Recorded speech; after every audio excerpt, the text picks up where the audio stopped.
The Alchemist by Paulo Coelho. You know, whenever I think about Paulo Coelho's The Alchemist, I picture a small lantern flickering in a quiet room, one of those lights that doesn't shout for attention, but still manages to illuminate something essential.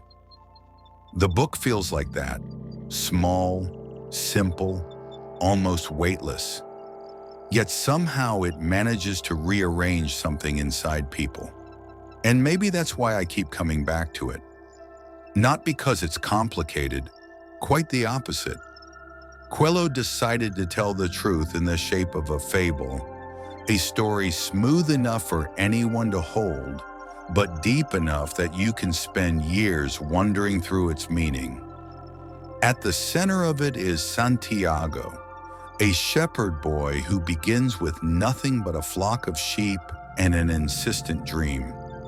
A dream that feels like someone tugging at his sleeve, a treasure buried near the Egyptian pyramids.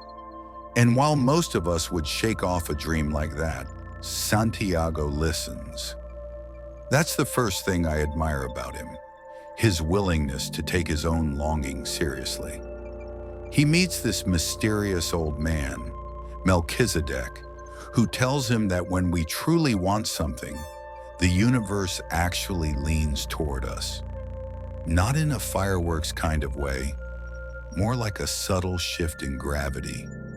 And I think that's where the story starts to feel uncomfortably familiar. Because how often do we hear something inside us whispering, "There's more," only to answer, "Yes, but not today." Santiago chooses today.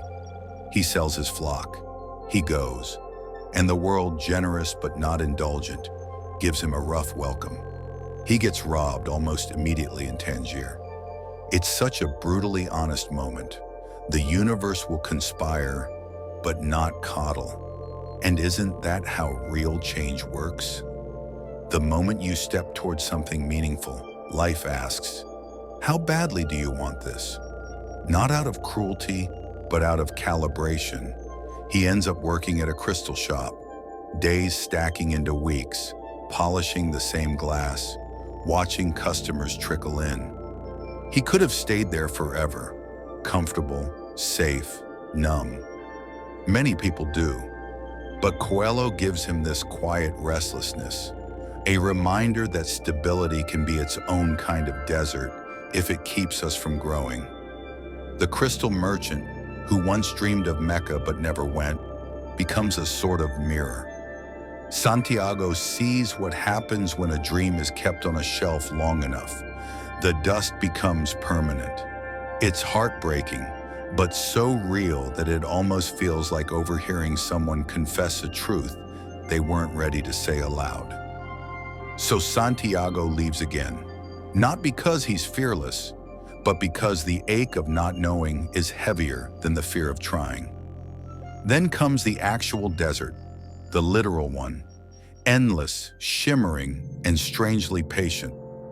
As the caravan crosses it, Santiago learns how silence can be a teacher, how the world communicates in patterns and signs if we're willing to pay attention. He meets the Englishman, who buries himself in books about alchemy. Santiago learns from the world itself, and both are valid paths, though the novel gently nudges us toward balance. What I love is how the desert becomes this giant, wordless mentor. It strips everything down until only the essential remains. No noise, no distractions, just the slow turning of one's inner compass, pointing towards something steady. Santiago eventually reaches the oasis and meets Fatima. And the story does something interesting here. Love appears, not as a plot twist, not as a detour, but as another part of the journey. Fatima understands what the desert demands. She doesn't cling, doesn't plead, doesn't ask him to abandon his treasure. Instead, she becomes a reminder that real love never asks us to shrink. It asks us to continue. He meets the alchemist, this enigmatic figure who speaks as though he's in conversation with the wind. Under his guidance, Santiago begins to understand the language of the world, that invisible thread that ties all things together. The alchemist keeps reminding him that fear is the real desert, not the heat, not the sand, not the danger. Fear, the thing that stops more dreams than failure ever will. There's that extraordinary moment where Santiago must turn himself into the wind to survive. It's not about magic, it's about surrender, about becoming part of something larger instead of trying to conquer it.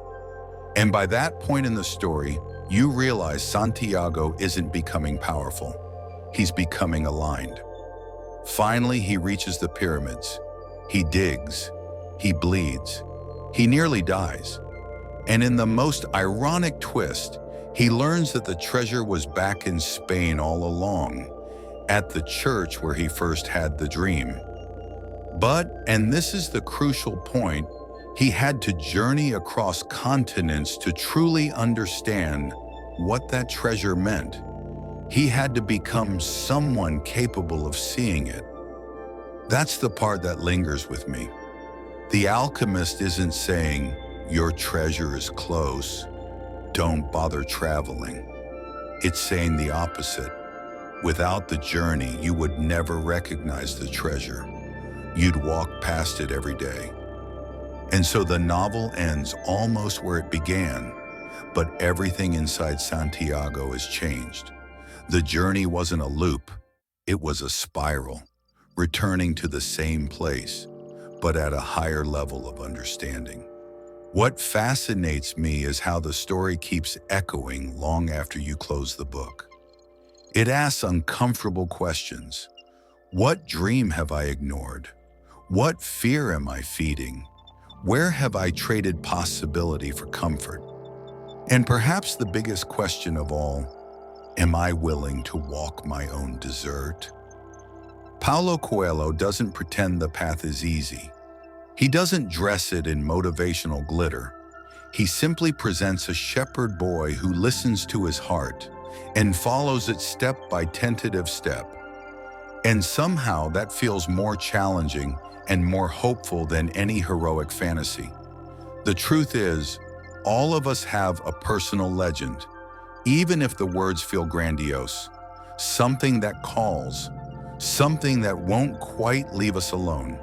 And like Santiago, we won't find the treasure by thinking about it, or by planning it endlessly, or by waiting for certainty. We find it by moving, sometimes clumsily, sometimes bravely, into the unknown. What I carry from The Alchemist is this: the journey may twist, the desert may test, the winds may shift, but the heart, when listened to carefully, has remarkable accuracy. And when we follow it, even falteringly, the universe begins to open small doors, sometimes barely a crack, just enough light to keep walking.